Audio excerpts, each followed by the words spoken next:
Hello friends, मैं शंकर स्वागत करता हूं आपके अपने यूट्यूब चैनल शंकर एजुकेशन अड्डा में। दोस्तों, इस वीडियो में हम लोग देखने वाले हैं एमए फर्स्ट सेमेस्टर जियोग्राफी। आपका जो पेपर है वो है हिस्ट्री ऑफ जियोग्राफिकल थॉट, जिसको आप जियोग्राफिकल थॉट बोलते हैं, और यानी भौगोलिक विचारधाराओं का इतिहास, या फिर जिसको आप भौगोलिक चिंतन के नाम से भी जानते हैं।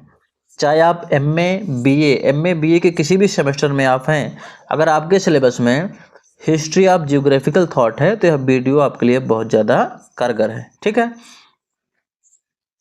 इसमें हम लघुत्तरीय प्रश्न देखने वाले हैं जो आपके आने वाले एग्जाम के लिए बहुत ही ज़्यादा महत्वपूर्ण साबित होगा। प्रश्न क्या है कि कार्ल ओ सॉवर की प्रमुख जो है भौगोलिक रचनाओं को बताइए। क्या करना है? कार्ल ओ सॉवर, ठीक है ना, या फिर कार्ल सावर कहीं कहीं देखने को मिलता है। कार्ल सावर की जो है भौगोलिक रचनाओं के बारे में क्या करना है, आपको बताना है। तो चलते हैं, देरी न करते हुए आगे बढ़ते हैं। तो देखिए, लिखा गया है कार्ल सावर ने, ठीक है ना, कार्ल सावर ने अनेक भौगोलिक ग्रंथों की रचना की। उसने अनेक भौगोलिक विचारों का प्रचार भी किया था। ठीक है, कार्ल सावर अमेरिका के ऐतिहासिक भूगोल एवं सांस्कृतिक भूगोल का एक प्रतिष्ठित विद्वान था। यानी भैया जो कार्ल सावर थे वो भैया अमेरिका के ऐतिहासिक भूगोल और सांस्कृतिक भूगोल के एक प्रतिष्ठित विद्वान थे। ठीक है ना, माने जाने। आई थिंक इतना क्लियर हो गया होगा। चलते हैं, आगे बढ़ते हैं।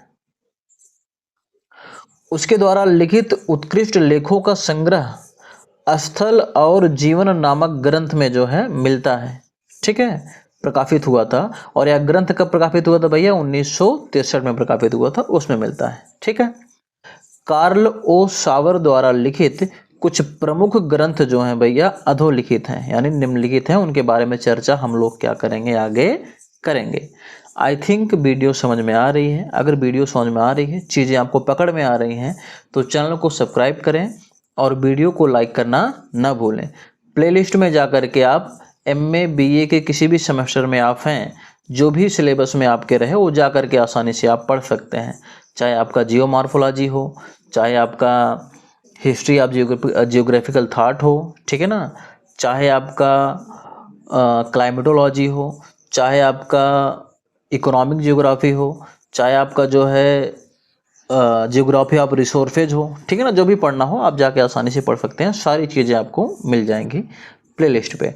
और लोगों तक ज़्यादा से ज़्यादा शेयर करें, क्योंकि पढ़ेगा इंडिया तभी तो बढ़ेगा इंडिया। चलते हैं, आगे बढ़ते हैं। ध्यान दीजिए कौन कौन से ग्रंथ हैं इनके। पहले क्या है? मिसूरी से ओजार्क, ठीक है ना। इसमें जो है किसकी चर्चा की गई थी? उच्चवर्ती क्षेत्रों का भूगोल की चर्चा की गई थी इसमें। इस ग्रंथ को जो है, इस ग्रंथ का प्रकाशन जो हुआ था सन 1920 में हुआ था। यानी इस ग्रंथ का प्रकाशन जो है 1920 में हुआ था। ठीक है, अगला ग्रंथ क्या है आपका? भूदृश्य की आकृति। क्या है? भूदृश्य की आकृति। इस ग्रंथ का प्रकाशन जो है भैया वो 1925 में हुआ था। ठीक है ना, कार्ल सॉवर ने ही किया था। चलते हैं, अगला पॉइंट देख लेते हैं। अगला क्या है? अगला ग्रंथ कौन सा है? उत्तरी पश्चिमी मैक्सिको की आदिम जनसंख्या। ठीक है ना, इस ग्रंथ का जो भैया प्रकाशन है 1935 में हुआ था। ठीक है, इतना चीजें क्लियर हो रही होंगी। अगला है सांस्कृतिक भूगोल।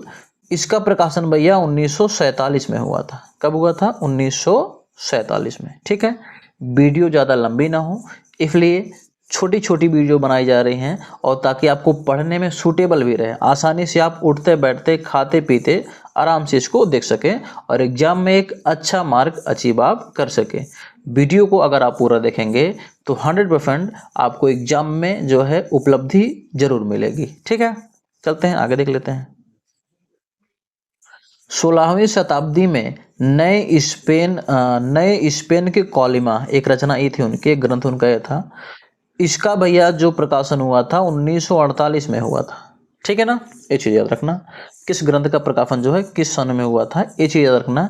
यहाँ से ऑब्जेक्टिव प्रश्न भी बन सकते हैं आपके। ठीक है ना, आगे जब आप कॉम्पिटिटिव एग्जाम की तैयारी करेंगे तब। ठीक है, कृषि के उद्गम प्रदेश और प्रकीर्णन। ठीक है ना, ये भी एक ग्रंथ है। इस ग्रंथ का जो भैया प्रकाशन हुआ था वो हुआ था 1920 1952 में। कौन किया था? कार्ल ओ शॉवर ने किया था। ठीक है। अगला जो है आपका जो सबसे महत्वपूर्ण है वो कौन है? स्थल और जीवन। ठीक है। इस ग्रंथ का प्रकाशन जो है सन 1963 में हुआ था।